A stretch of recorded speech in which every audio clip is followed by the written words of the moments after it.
Isa ka ba sa naghahanap ng motor na nasa abot kayang presyo tapos nasa kalidad na din at pwedeng gamitin pang trabaho, pang daily use commuter at kung ipang rides mo naman maaasahan din dahil sa sobrang matipid sa gas consumption at syempre merong affordable na presyo. Kaya sure ako na para sa iyo ang motor na ito ang ating pag-uusapan ngayon. Ito nga ang isa sa pinakamatipid na motor sa gasolina. Mukhang may makakatapat na nga si Yamaha Sight 115cc Fi. Kaya samahan nyo ako guys na pag-usapan ang motorcycle na ito. Pero bago yan, baka pwede naman na pa-subscribe ng aking YouTube channel. I-click mo na din ang notification bell para ma-update kayo sa mga susunod na i-upload ko.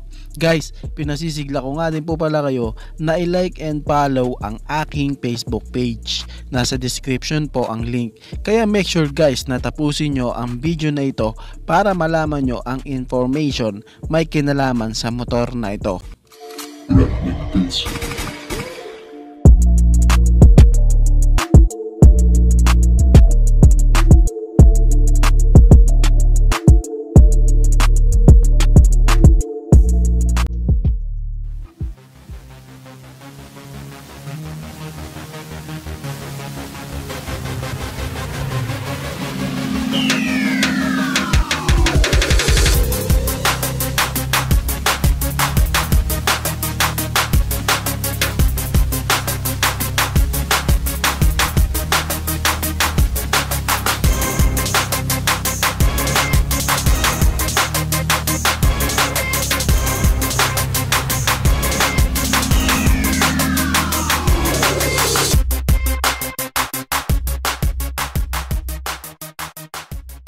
Ang tinutukoy ko nga guys is walang iba kundi si Honda Wave RSX 110 Fi. May mga ilan nga din dati na nagre-request sa akin na gawan ko nga daw ng video ang motor na to. Pero naisip ko na wag muna dahil mas maganda na kapag naandito na siya sa Pilipinas bago ko gagawan. Nitong July 29 is inilabas nga po ni Honda dito sa ating bansa ang new Honda Wave RSX 110 Fi. Bakit nga ba nasabi na isa ito sa pinakamatipid na motor? Pagdating kasi guys sa ganyang gas consumption dahil meron nga itong 67.8 km per liter. Kaya talagang makakaasa tayo na ang motor na ito is pwede para sa mga gusto mag-delivery rider, sa mga kababayan natin na gagamitin service para sa trabaho o sa rider na single na gusto lang mag-andwin. Tsaka sulit na talaga ang new Honda Wave RSX 110.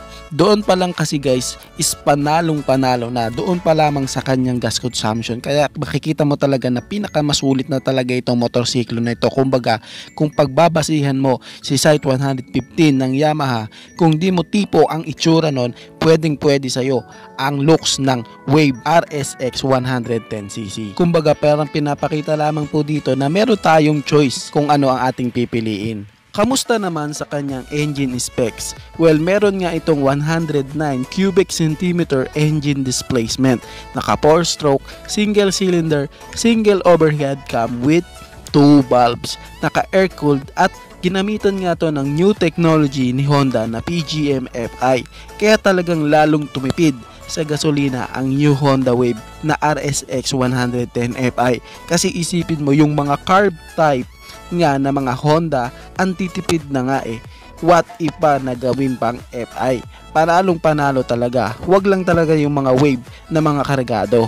Okay. Pas ako dyan, boss. At sa kanya namang power output is kaya niya ngang magbigay ng 6.46 kilowatts at 7,500 RPM. At meron siyang maximum torque na 8.7 Newton meter of torque at 6,000 RPM. Sa power output niya guys, kitang-kita na pwede ito sa mga beginner na rider.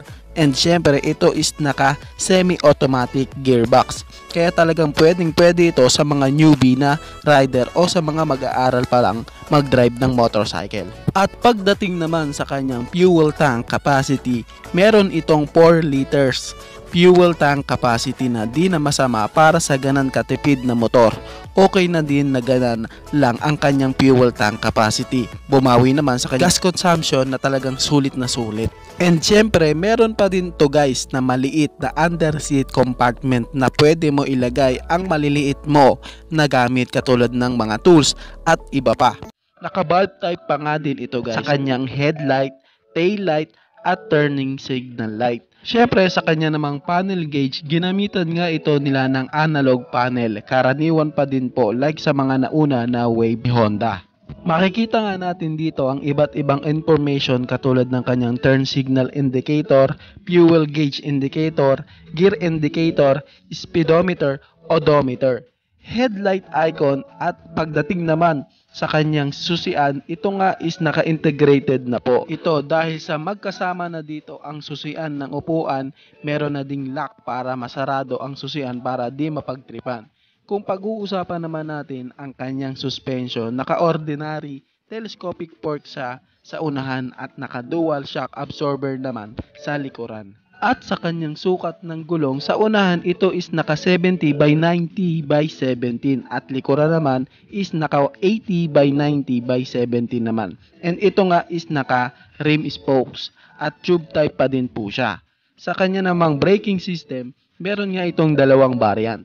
Meron ngang naka disc brake sa unahan at drum brake sa likuran at meron namang same na po na naka drum brake. Ang Wave RSX 110 Fi guys is meron pong naka mags type. Sad to say is di nga po ito nilabas dito sa atin ang naka mags type, pero malay natin ilabas na din to dito lalo na kung papatok ang motor na to dito, and malabo na di papatok ang motor na to dito dahil sa sobrang sulit naman talaga nito. Pag-usapan naman natin ang kanyang seat height, meron nga itong taas na 760mm na taas na pwedeng-pwede para sa mga rider na average height ng Pinoy. Saktong-sakto lang talaga ito. Pwedeng-pwede para sa mga beginner.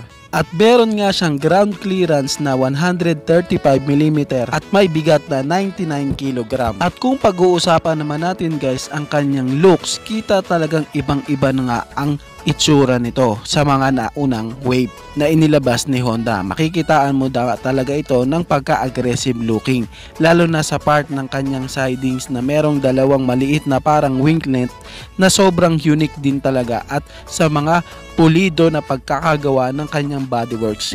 Kaya talagang sulit na sulit talaga ang motorcycle na ito. At kung pag-uusapan nga natin ang kanyang presyo, dahil nga sa dalawang variant nga ito magkaiba nga din po ang kanilang presyo. Doon nga sa same boat drum brake, mabibiling mo nga ito sa halagang 61,900 pesos. At doon naman sa variant na naka disc brake sa unahan at naka drum brake naman sa likuran, ito nga is mabibili mo sa halagang 64,900 pesos. Kaya sa presyo niya guys, kita din talaga na napakasulit at pwedeng-pwede ito para sa mga beginner na mga rider na magde-delivery rider and daily use commuter. Talagang sulit na sulit ang motor na ito, ang Honda Wave RSX 110 Fi. Kayo guys, ano ang masasabi nyo sa motor na ito? Paki-comment naman ang inyong reaksyon. Maraming salamat po. Bago matapos ang video na to guys, baka pwede naman na pahingin ng isang like mula sa inyo. Maraming salamat po. Sa tingin ko guys is dito ko na lang po tatapusin ang ating vlog. I hope na nag-enjoy kayo sa aking hinandang video para sa inyo. Pinasisigla ko din kayo guys na i-subscribe ang aking YouTube channel. I-click mo na din ang notification bell para ma-update kayo sa mga susunod na i-upload ko. Maraming salamat po. So dito ko na lang po tatapusin. Ichiboy.